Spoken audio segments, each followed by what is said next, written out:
Hola, soy Patricia Estudillo, nutricionista, y lo quiero invitar a que nos sigan en las siguientes cápsulas en que veremos obesidad, cómo los factores ambientales nos llevan a la obesidad, dieta, mito y verdades, el cálculo de porciones y edad metabólica y las expectativas de vida. Gracias.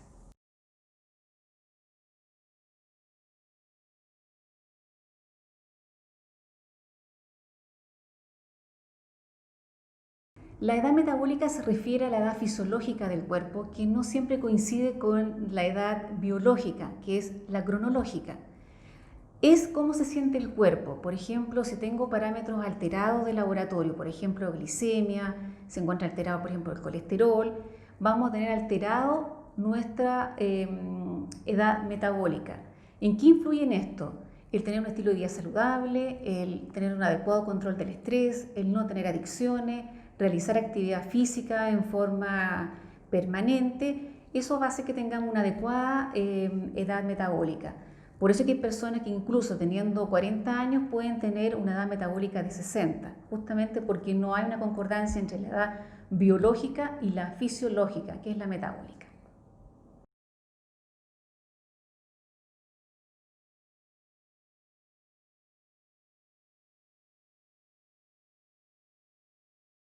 Porque cada persona es diferente, va a depender de su estado nutricional inicial, de su género, porque por ejemplo, para una persona 6 kilos va a corresponder al 10% de su peso corporal, en cambio para otra puede significar menos del 5%, porque vamos a ir desde una persona con sobrepeso a alguna que puede llegar hasta la obesidad mórbida.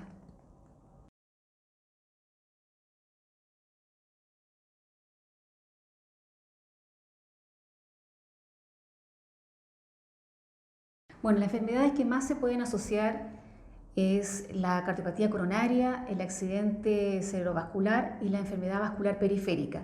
¿Qué tienen en común estas tres que se asocian a un factor que es de la obesidad y el sedentarismo? ¿En qué consiste aquello? Que en estos casos se produce una placa de ateroma, que es grasa, dentro del lumen, que es la parte interna de la arteria o de un vaso de menor calibre, que es una vena. O sea, en el interior, como esta especie de cañería, se empieza como a taponar de grasa. Esa es la placa de ateroma. Y al hacer eso, el flujo de sangre comienza cada vez a ser menor. De repente se puede producir tal disminución del flujo que produce lo que se llama una isquemia. Incluso puede obstruir y formar algún coágulo que puede ir por el resto del cuerpo y producir problemas a nivel circulatorio de pulmón, riñón o del cerebro.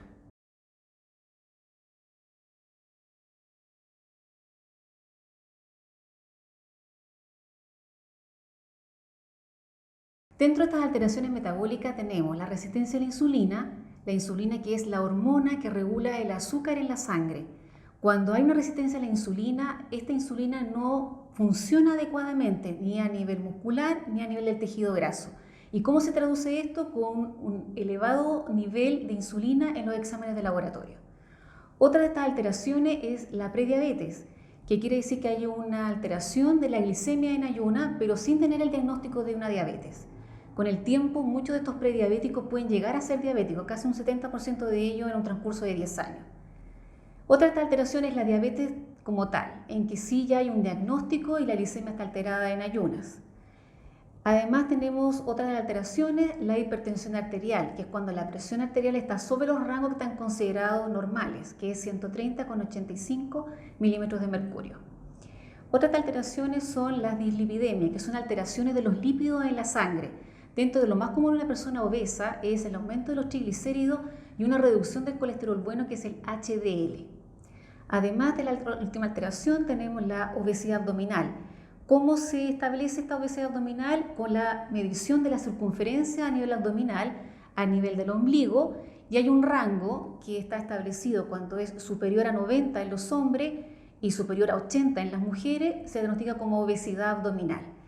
Y finalmente, dentro de todas estas alteraciones metabólicas, tenemos el síndrome metabólico, que aquí el síndrome consiste en que si yo tengo cualquiera de estas tres factores de riesgo que yo mencioné anteriormente, o estemos en tratamiento con alguna de estas alteraciones, tenemos el diagnóstico de síndrome metabólico, que tenemos que consistir, por ejemplo, ya sea la glicemia alterada, o tener hipertensión, o la obesidad abdominal.